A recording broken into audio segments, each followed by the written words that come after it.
অনেকে অনেক নামে চিনে। এটা হলো গিয়া অনেকে বলে গোজ আলু, মাটির নিচে হয়।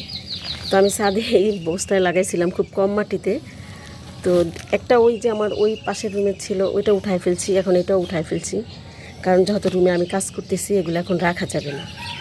তো দেখুন কত সুন্দর হয়ে, মানে এক আলাদা আলাদা আলাদা আলাদা ছড়া, মানে বেশি মাটি পেলে যে কত সুন্দর হতো। তো আশা করছি যে এবার বেশি মাটি দিয়ে তারপরে লাগাবো। আসলে এগুলো তো লতা পাতা হয়, মানে বাইতে চায় অন্য অন্য গাছের মতো। তো ছাদের উপরে এটা অসম্ভব, তারপরে রাখছি। আরেকটা আছে ওই যে ওইটাও কিন্তু যে বস্তার মধ্যে ওই যে কত লতা পাতা। আর এটা পানি না দিয়ে শুকাইছি, এটা আমি উঠানের জন্য। তো আমি এটা পরিষ্কার করে নিই। তো আলহামদুলিল্লাহ দেখুন অনেকগুলো হয়েছে। যদি 1 বছর রাখতে পারতাম তাহলে মানে অনেক বড় হইতো। আর এটা কীরকম এই যে ছড়ার মতো হয়েছে, কিন্তু একটা হয় নাই বড়, একটা মনে হয় হইতো মাটি পাইলে। তো যাই হোক, দুইটাই মিলে 1 কেজির বেশি হয়েছে, যেটা কালকে বাসায় নিচ্ছি আর এটা।